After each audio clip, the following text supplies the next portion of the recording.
one of my favorite book lovers, I said it on the show, joined me and people had to guess. And these are the guesses. Ready? Okay. My mother, Mrs. Obama, Oprah, and you. Well, they were, one of them was right. I know. Well, I mean, you are beloved in the book world, and you have done so much for authors, for creating these parts for women, for putting books into movies. If I went around and looked at my bookshelf right now, which don't look too closely, you know how many books I have that you recommended, and I read them because you recommended them. I'm reading your book that you recommended to, like, last night. I was reading Valentine. Valentine? Do you like it? So good. It's so good. It's beautifully written. I'm from West Texas, so I feel like that's part of it, but I read Untamed too, that's your pick for April. So I guess when did you think, okay, I'm going to start a book club, and how awesome has it been? Well, I never thought I would start a book club. I just read a lot of books, and I thought everybody read a lot of books. So when I started buying books to turn them into movies and TV shows, my husband was like, why don't you buy some of these books and turn them into TV shows? And I was like, well, I don't read any more books than anybody else. He goes, honey, you read so much. He's like, nobody reads like you'd read. And I was like, really? Like, do you know that? I guess growing up, I knew that I read a lot of books because well, my grandmother was a first grade teacher, and she taught me how to read by doing all the voices. And it was almost like my grandma was proud of me because I would read a lot of books and we'd talk about books. And so it's just sort of natural. I love talking about books with people like you and people like Oprah, and Emma Roberts has a book club, and it's just the more people reading, the better. I just think it expands our understanding of each other as human beings, and it's so important. It really does. You know, it's so funny when you said that about your grandmother, because my mom was a librarian, but my grandmother loved to read too. And I was just saying this morning that when she couldn't really read as well, when her eyes gave out, she would listen to books on tapes, and we could hear it all across the house because her hearing was also going out. But we were like, okay, now who's she listening to? But I think that was part of my inspiration too, was that, like, I wanted to connect with these women. And I think that's what these book clubs do. Like, what have you found? And Little Fires Everywhere was great, by the way. Somebody just wrote that. And y'all, if you aren't watching it, and if you haven't read it, I would read it first and then watch it. How do you feel? Or you can just go ahead. I mean, whatever process it is, it's just, I wouldn't miss out on the experience of the book because some of the language in the book is so beautiful. And we were able to take little pieces of the language, but there's certain passages in it about motherhood that are so written on my heart now. And I think Celeste Ng has a beautiful way of not judging people, right? So you meet all these different kinds of mothers, and it really makes you question, you know, what makes a mother? Is it biology? Is it about the love in your heart? Is it about your ability to take care of children? What is it? And we don't have answers. It just creates beautiful conversation with people who read it. What I was saying before I went into Little Fires, because I read one of those things, was that books connect. You know, they connect people. They give solace. They let us escape from whatever worlds we're living in and take us into places that some of us may never be able to go to. So in this time, which is really hard for everybody, how have you been finding solace in reading? And have you read anything that we should all read? Well, I'm reading a lot, you know, kind of, it's my comfort place. And I read at night before I go to bed. And I've been reading your book club book, which is amazing, Valentine. And I've been reading comedy books, actually, because I like to laugh. I just want to have a laugh right now. There's so many great. It's hard to find a good comedy book, though. What have you been reading? I've been reading some good ones, and then I've been rereading like Nora Ephron's books that are just, you can read one chapter and just get a great laugh. David Sedaris is one of my all-time favorites. Oh my gosh, that guy's funny. I think Jenny Lawson, you know, that writer Jenny Lawson, I think she's from Texas. Oh my gosh, she is so funny. So And yeah, humor helps, right? Like to yeah. escape and to laugh, right? Is so important. And I need those. I need some of the comedy because I tend to go darker, which I don't really mind, but I think Jenna. other people go Jenna. dark. I go darker, and so Well, do my room. oh yeah, me too, girl. Me too, girl. I'm kind of enjoying it though. I want to see what my real hair color is. I haven't seen it I since I was guess it's 16. mine turns out to be a little browner than I thought. But no, it's laughter, I think, is great. And then also to be able to talk around literature. And we have a mutual friend, and I'm pretty sure y'all read books at the same time. Do you know who I'm talking about? Amy G. Amy G. Oh, Amy told G. I thought you were going to Yeah. say Miss Ann Patchett down in Nashville. Oh, well, yeah, she's a friend, but she's also somebody that she's like an idol. Ann Yeah, Patchett is somebody she that I really is. idolize. Right? And then you know who else? Somebody just reminded me that Margaret Wrinkle, Yeah. one of the books that we chose, Late Migrations, was your English teacher. I know, she was my high school English teacher. And I loved that book so much. I was so glad you chose it. Her words are so beautiful and thoughtful, and she just loves nature. And she writes for the New York Times now. But she's somebody in my life, like I could start crying about Miss Wrinkle. She's taught me to look at literature and find characters that were similar to each other. So she'd always say, and I'd tell her all the books I was reading, and she'd say, okay, well, compare that to another character in To Kill a Mockingbird, and then write an essay about that and bring it to me. And I swear, Jenna, it's how I learned to be an actor. Going, oh, okay, let me find the humanity of that character by comparing it to another character in literature. And I can't say enough about Margaret Wrinkle. But the best part is that you still call her Miss Wrinkle. I know. She's like, call me Margaret. But you're like, I can't help it. You're Miss Wrinkle. She's Miss Wrinkle to me. But I actually think that book too, if you're wanting to escape, and also right now, when, at least for me, I think simplicity, finding the beauty in nature and simplistic things, and the majesty of these simple things. That's what she does so well. And I think when you do that, you can truly find happiness too, right? Like if you can look at a flower and be like, this is the most beautiful thing. And sometimes we've been so busy that we forget to do that. And I wonder if you have about 14 jobs and 14 so kids. Do you. So do you. Yours are little. Mine aren't as little. I know. Mine's taking his nap right in there. I hope he didn't cry. But you have have you slowed down? Have you been able to like appreciate, these things that maybe before you didn't always have time for? Yeah, I've definitely slowed down.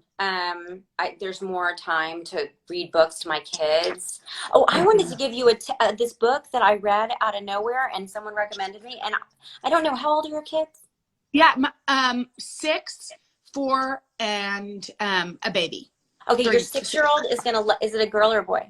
It's a girl. She's a girl. Yeah, but but it doesn't matter. Have y'all read Dory Phantasmagory? Wait, hold on a minute. 1 minute. I can't believe you just said that. Oh my gosh. Jenna, we read it the other day, and my 7-year-old, he and I were both laughing so hard. Okay.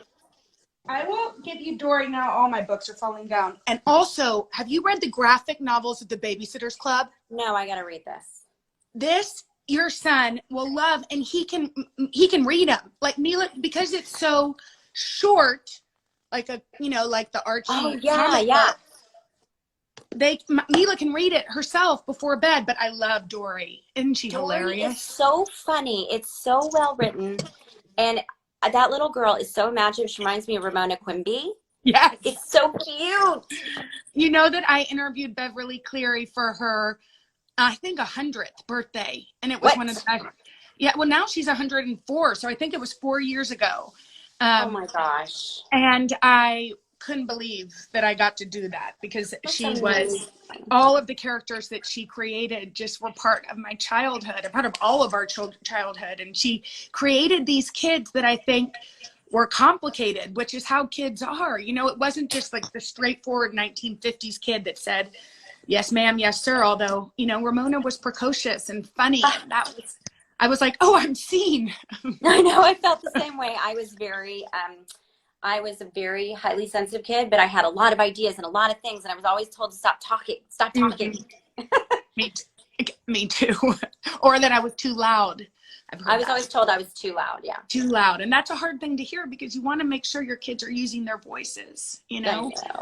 Okay, so any other recs that we can fall in love with? Maybe some books that you love that you aren't reading now, but that you've loved in the past. You know what books I want to revisit during this time? Well, yesterday in our staff meeting, someone brought up the Four Agreements. And I think that's one of those books, if you haven't read it, it's very easy to read. And it's just about having integrity as a human and not taking things personally and not making assumptions about people. It's one of those life lesson books I think is really great. Mm-hmm. You know, I also really, wait, have y'all read The Measure of Our Success by Marian Wright Edelman? No. Oh, it's fabulous. Wait, The Measure of Our Success, that's what it's called? Yes, and Marian Wright Edelman ran the Children's Defense Fund for a long time. She was with Martin Luther King doing that good work during civil rights, and she wrote a letter to her sons on their 18th birthday about how to be a decent human being. It is so beautiful and moving. It stayed with me. I read it when I was 21, and I talk about it all the time. You know, I feel like your book club, you're choosing, there's Holly Williams saying she loves us so much. She's another Holly. mutual friend. She's another mutual friend. I love her. You've been choosing more nonfiction. Have you been reading more nonfiction at home? I'm like half and half. I read nonfiction in the morning, probably I read probably 2 chapters and then I put it down, and then I read fiction at night. Mm-hmm. Fiction at night because it's a good escape. Yeah. And I can't concentrate that much on, someone's life lessons. I have to have coffee for life lessons. Although, what was your book? My husband got it when he was in California. And Fair Play. Oh, Fair Play, yes. And he read it. And I actually think every husband and wife, it's a good thing to do maybe in quarantine to read Fair Play and talk about the division of workload in your home. Totally. Yeah, I think that is a book that it talks about the balance of domestic chores, mm-hmm. and how for years and years and years, you would just assume that women do everything. Mm-hmm. But, it's not fair. No. And, we all go, life isn't fair, but it actually is real life practical advice about how to have the first conversations about sharing workload, or, the author, Eve Rodsky, has developed a card system where you can play it just with cards.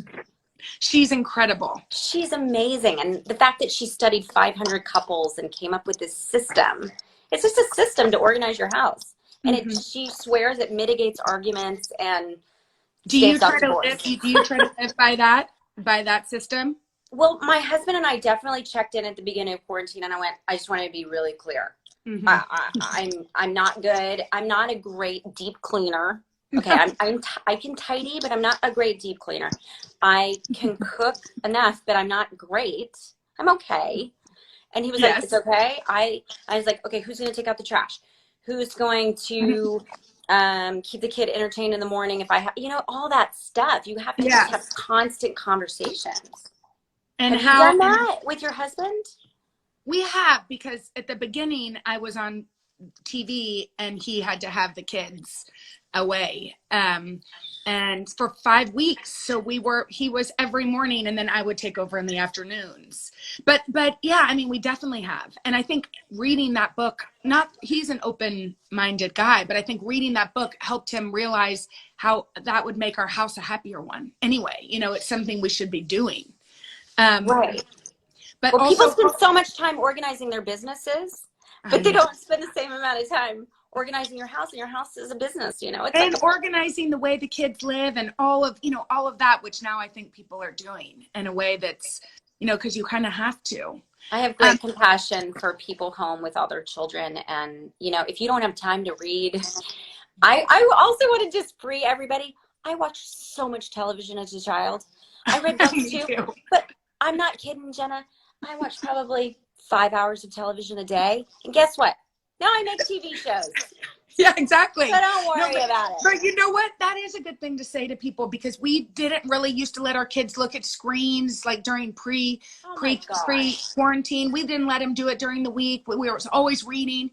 And now I'm like, all right, y'all, TV time while I clean the kitchen, because you kind of have to. And then my sister was like, remember when we used to watch MacGyver in like mom and dad's bed for hours? And I'm like, I do remember that. So I think it's like about being maybe not so hard on ourselves, right? And I loved comedy TV. It's how I learned what a joke was and how to deliver a joke. Because my parents were doctors, like nurses. They didn't tell jokes. I learned the rhythm of comedy from watching Saturday Night Live and Different Strokes and Give Me a Break and The Jeffersons. And the Golden Girls. What about the Golden Girls? I love those Golden Girls. My neighbor wrote the Golden Girls, and I'm so obsessed. What? Have you met them? Yes. He's amazing. Oh, we need that. We need more Golden Girls in our life. Okay, I'm going to do a quick fire about books, and then I'm going to let you go, because I know you have kids and a life to get back to. But thank you for celebrating books with me on this day. It means so much. And can we just say, if you're going to be buying books, and please try and use independent bookseller. I want to ask you about that. Yeah. First of all, what you've done with your book club to support indie bookstores is really, really cool. And I saw it and I was like, this is brilliant. So talk a little bit about that, please. Well, you know, we have a choice where we get our books from. And I hope everybody out there knows that these independent booksellers are really struggling right now. And if you can, go order books. I just ordered a bunch of books for well, I don't want to give away the surprise, but some graduates. Yes.